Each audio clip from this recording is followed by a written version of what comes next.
দেশের ভিতরে নয়, সারা পৃথিবীর ভেতরে নজিরবিহীন এক আদর্শ সেট করতে পেরেছে। এদেশের টুপিওয়ালারা, এদেশের উলামায়ে কেরামেরা, এদেশের মাদ্রাসার শিক্ষকেরা, এদেশের মসজিদের ইমামেরা, এই দেশের মসজিদের খতিবেরা, পীর সাহেবেরা এক আদর্শ সেট করছে বিশ্বের মানচিত্রে। বাংলাদেশের মানুষ তথা উলামায়ে কেরাম, মাদ্রাসার ছেলেপেলেরা, ইমামরা, মুসলমানেরা কোন অমুসলিমের উপরে হামলা করে না, বরং নিরাপত্তা বিধানের জন্য সচেষ্ট হয়ে যায়।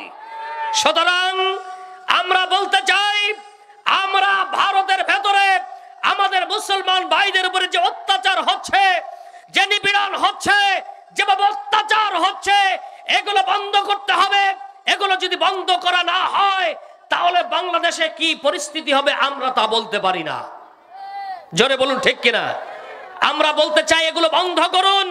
প্রতিনিয়ত মুসলমান ভাই বোনদেরকে ধরে নিয়ে নরবলি দিচ্ছে, আপনারা দেখেন কিনা আমি জানি না, নরবলি দিচ্ছে, আলেমদেরকে ধরে নিয়ে জুতা দিয়ে পিটাচ্ছে, মা বোনদের ইজ্জতের আপনার ইজ্জত নিয়ে হোলি খেলছে, ওরা হত্যা করছে, আগুনের ভেতরে ফেলে দিচ্ছে, যেভাবে মিয়ানমারে রোহিঙ্গাদের উপর অত্যাচার করেছিল। আমরা বলছি যদি এটা ঘটতে থাকে, জানি না কি পরিস্থিতি হবে, তবে পাকিস্তানের পক্ষে দাঁড়িয়ে বাংলাদেশের কোটি কোটি তৌহিদি জনতা একই সাথে আন্দোলন গড়ে তুলবে। যেখানেই হিন্দু, যেখানেই এই নংপুষক, এই অপৈশাসিক নির্যাতনকারীরা যেখানেই, সেখানেই আমরা প্রতিবাদ গড়ে তুলে এদেরকে পৃথিবীর মানচিত্র থেকে আমরা বিদায় করে দেব ইনশাআল্লাহ। জোরে বলুন ইনশাআল্লাহ। আমাদের কিচ্ছু না থাকুক, আমাদের একটা অস্ত্র আছে, তা হলো আমাদের ঈমান। আমাদের কি আছে বলুন তো? আমাদের ঈমান। ঈমান নামক এই ভয়াবহ অস্ত্র থাকার কারণে আমরা কাউকে পরোয়া করি না, বরং আমাদেরকে সবাই ভয় করে। জোরে বলুন ঠিক কিনা? প্রিয় ভাইরা আমার, আমি এই কথাগুলো বলে নিলাম আলোচনার প্রারম্ভে। আমি আজকে আলোচনা করেছি সূরা আলে ইমরানের 110 নম্বর আয়াত, 3 নম্বর পারা। এখান থেকে আমি আমার নির্ধারিত সময়ের ভেতরে আমি আমার আলোচনা শেষ করব। যত সময় আমি আলোচনা করি আপনার একটু যদি মনোযোগ আমার দিকে দেন তাহলে আলোচনা করতে আমার সহজ হবে। আমি কোরআন থেকে কথা বলবো, কোরআনের বাহিরে কোনো কথা বলবো না। কারণ হলো কোরআন হলো আমাদের সংবিধান, কোরআন হলো মুসলমানের প্রাণ, কোরআন হলো মুসলমানের কলিজা। কোরআন দিয়ে আমাদের জীবন, কোরআন পড়ি, কোরআন বুঝি, কোরআন দিয়ে জীবন গড়ার তৃপ্ত শপথ নিয়ে ময়দানে আমরা কাজ করতে চলেছি, চলছি। কিয়ামত পর্যন্ত এটা অবিরাম থাকবে। আমরা মৃত্যু পর্যন্ত কোরআনের পক্ষেই আমাদের সকল কার্যক্রমকে আমরা গতিশীল করে রাখবো ইনশাআল্লাহ। যারা বলুন ইনশাআল্লাহ। যদি কেউ কোরআনের বাহিরে থাকে আমরা তাদের সঙ্গে থাকবো না। যে কোরআনের পক্ষে থাকবে আমরা তাদের পক্ষে, যে দল কোরআনের পক্ষে থাকবে আমরা তাদের পক্ষে থাকবো।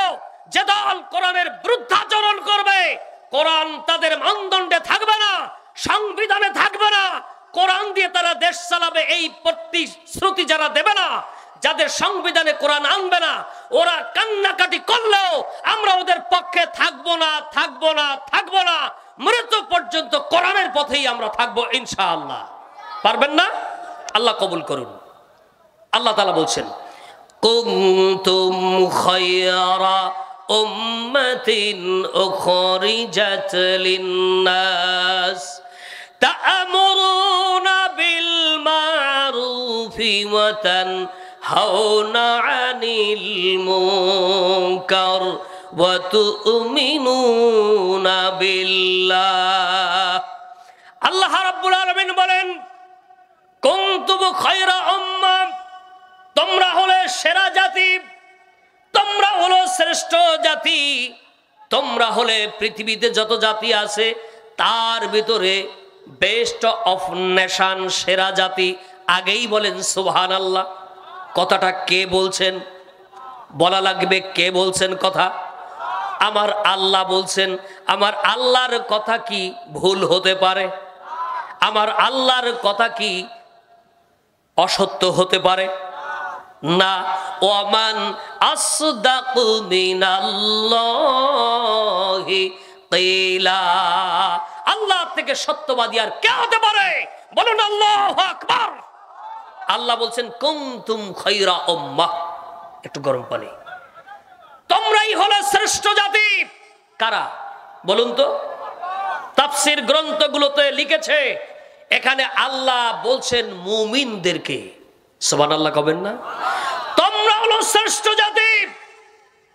এই পৃথিবীতে হাজার হাজার জাতি গোষ্ঠী রয়েছে, খ্রিস্টান রয়েছে, ইহুদি রয়েছে, মুশরিক রয়েছে, মাজুসি রয়েছে, শিখ রয়েছে, আপনার শিয়া রয়েছে।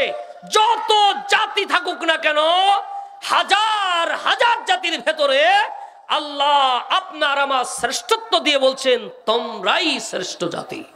সুবহানাল্লাহ কবেন না? তোমরাই শ্রেষ্ঠ জাতি।